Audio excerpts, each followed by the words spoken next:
sequencial lá de estruturas de dados, se você não lembra, a gente vai refrescar a sua memória aqui.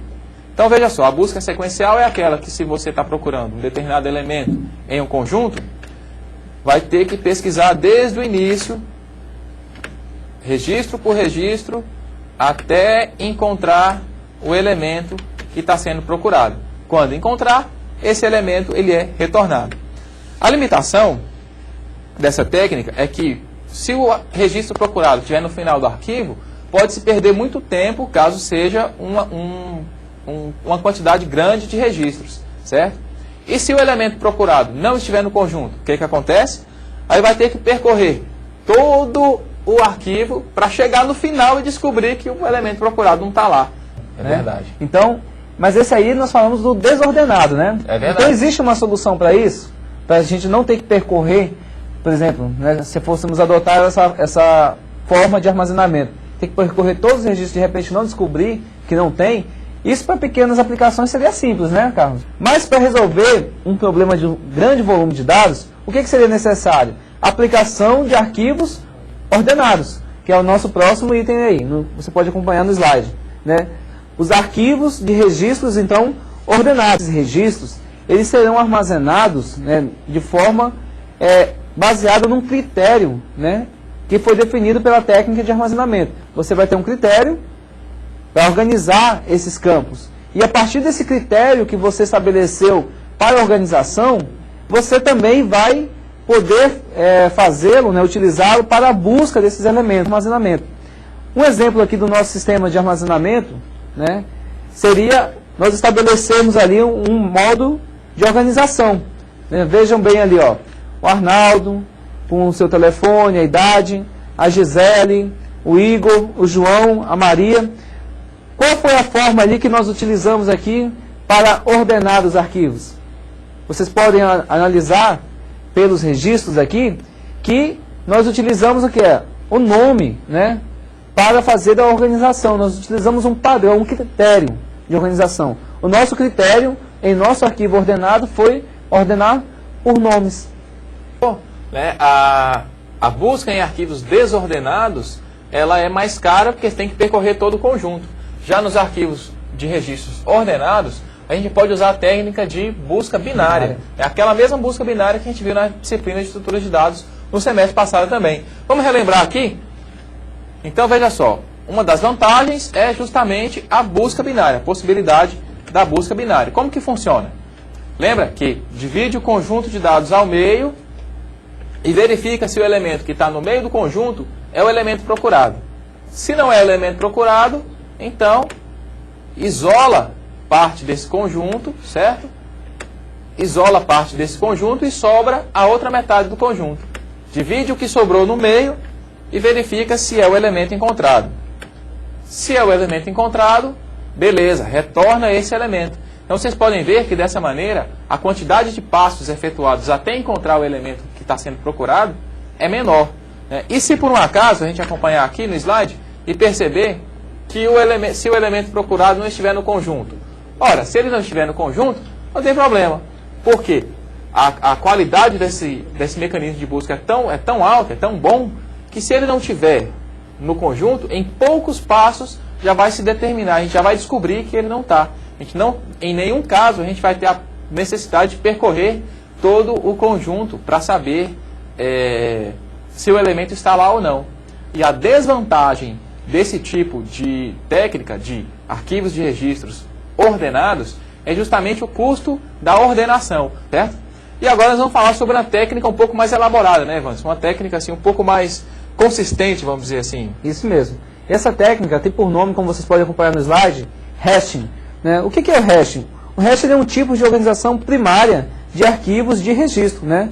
Então nós podemos ver que são registros organizados em blocos. Né? A função de espalhamento é usada para distribuição. Dentro do hashing, cada registro deve ter um campo, né, que vai ser utilizado em cima dessa função de espalhamento para organizar os registros dentro desse arquivo. Né? Tem vantagem ou desvantagem a gente usar isso?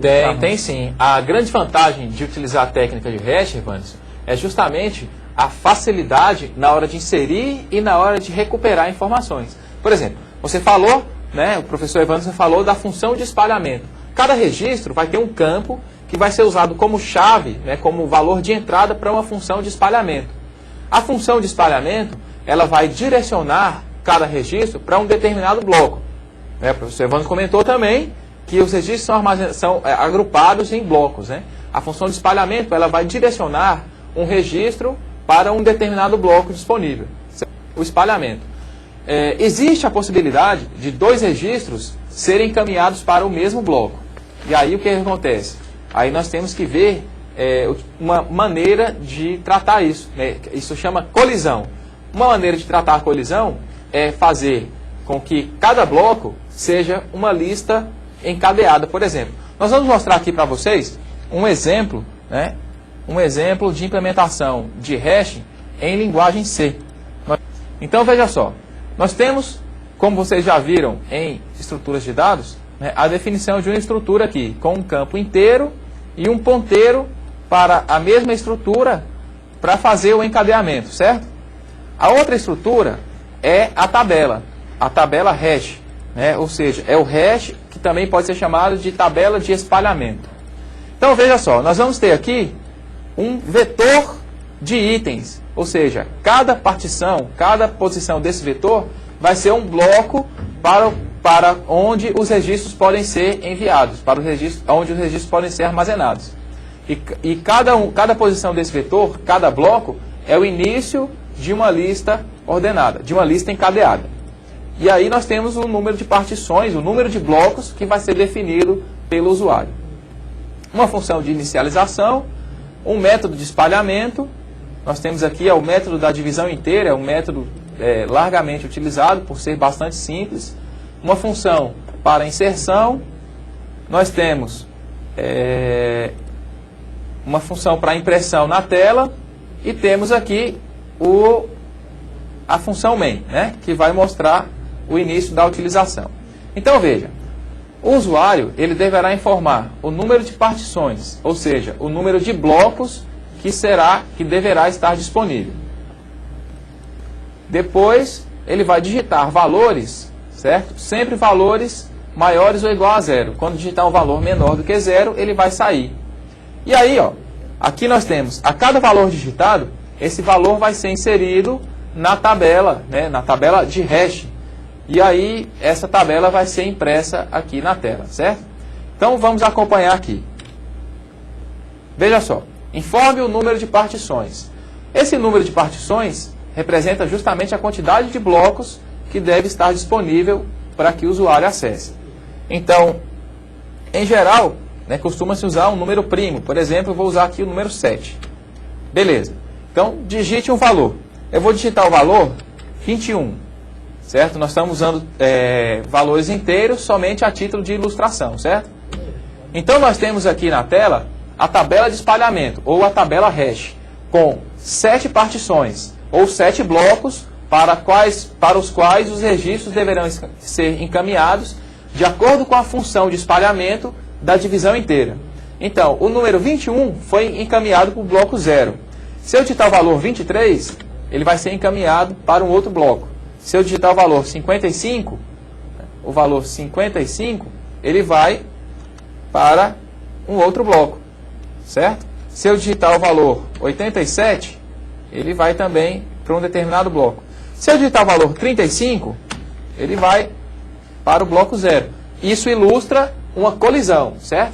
Mas a vantagem desse tipo de estrutura é que na hora de procurar um elemento, não tem que percorrer os blocos, a gente não tem que percorrer todos os registros. Nós vamos ter que percorrer somente a partição, somente o bloco que vai ser determinado pela função de espalhamento. Isso confere uma rapidez muito grande a esse tipo de busca, né? Por que confere uma rapidez muito grande a esse tipo de busca? Porque dentro de cada partição, a gente pode tratá-la de maneira ordenada e dentro de cada partição, a gente pode implementar a busca binária. Bom, o outro conteúdo da nossa aula, né, já falamos sobre armazenamento, sobre hash e indexação, né? É verdade. O índice, você abre um livro. Qual é a primeira coisa que existe no livro? É o índice. O índice é um registro, né, é um valor que vai te servir para quê? para você localizar determinado assunto, falando dentro do livro, mais rapidamente.